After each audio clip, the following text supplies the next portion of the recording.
Sometimes you only see the danger in hindsight. And you tell yourself, I should have known. And then it's too late.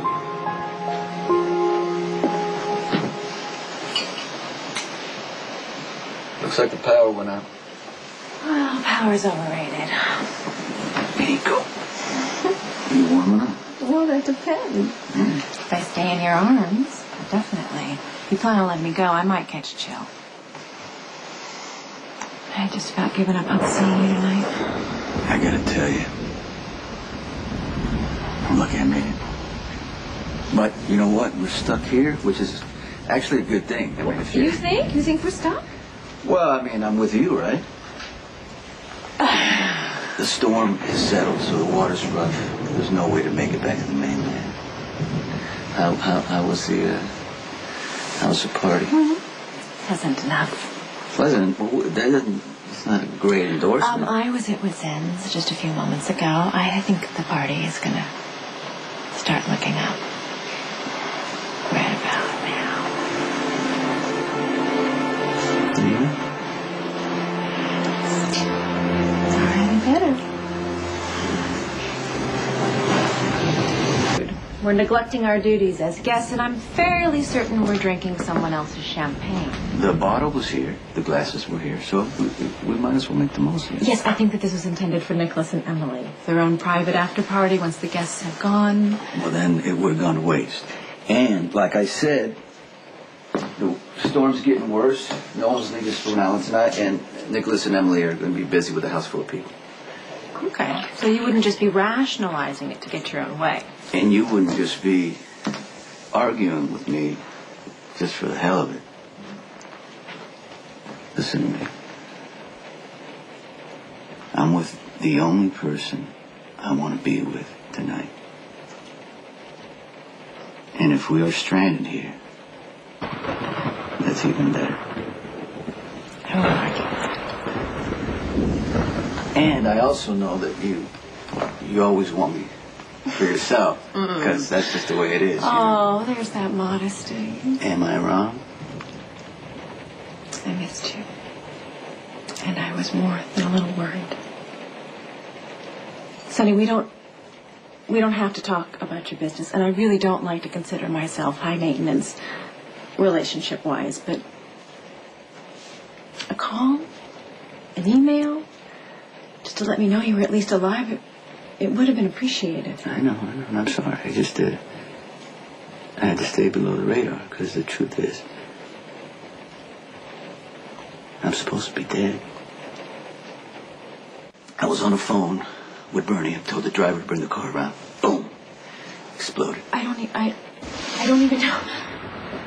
Your car exploded. Yeah, it threw me back, right? But I fell, kind of hurt a bit, but I'm fine. Otherwise, I had to stay out of sight until Jason can arrange to bring me home. So you couldn't board a plane? Not an option? Well, here's the thing, okay? And I don't know, it's very difficult to tell you this, to talk about this with you, but it's difficult when you try to kill somebody, because if the person doesn't die, it's if you try one way, then you gotta follow up immediately and try something different.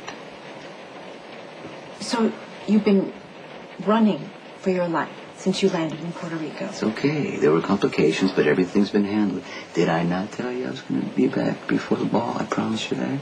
I mean, this is surreal. What am I so I'm not supposed to act like that you almost dying is a big deal to me, Sonny. Sonny. I only told you this because I wanted to explain to you why I hadn't called. I don't want you to worry. And I want to thank you for saving my life. Don't get me wrong, I'm thrilled that you're alive, and it's nice to be given credit for helping you stay that way, but Sonny, this is not normal.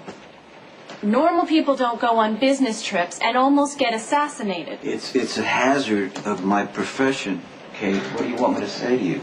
Carly was here tonight. You know that I don't like Carly very much, but I'm doing business with Jackson, so pleasant conversation is a requirement. And it was idle conversation until Until the end, when I finally broke down and asked her if she had heard from you. I didn't call Carly either. Oh, she made that very clear. But she also made clear, and at the time I thought this was out of spite, but I realize it's a fact. She said that I better get used to it if I was going to be with you. That you could go, you could disappear, and you could die. And there's nothing that I could do but sit back and wait. But sometimes that's just the way it works out. And giving me a warning? Giving me a heads up that you might be in danger or you might be out of touch for who knows how long, that isn't an option. I'm good at staying alive. You notice I've managed to do it pretty well. I gotta tell you this. You're gonna have to trust me on this one. Doesn't look like I have an option. Well, I don't want you to be mad. Honey, I'm scared. Turns out I like you, and the fact that you were almost blown up tonight is unsettling on all kinds of levels. There's no use in worrying after the fact. As a matter of fact, you're the one who made me realize that Trevor was setting me up. As I started thinking to myself, there's no reason why Trevor would talk business in front of you.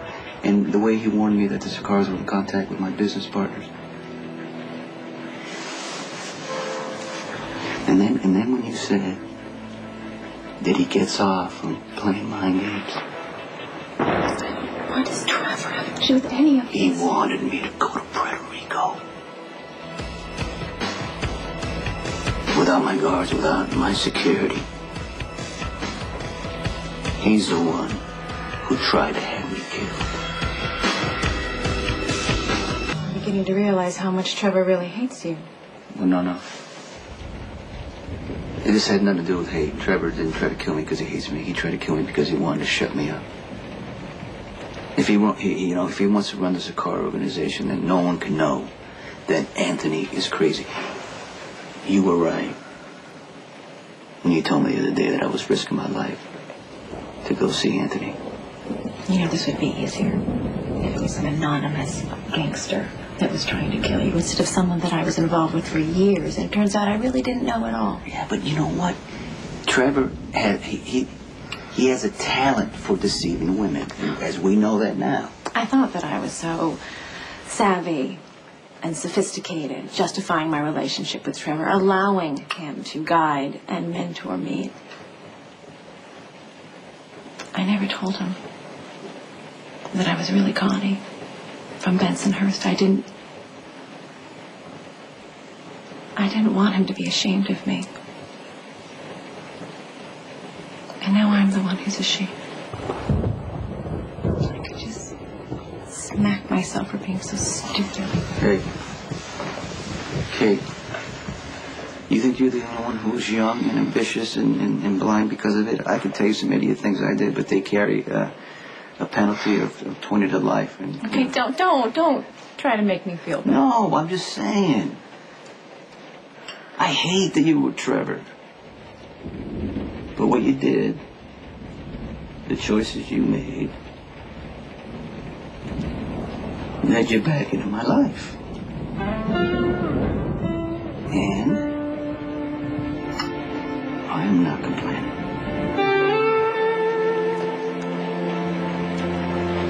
I'm really glad you made it to the party.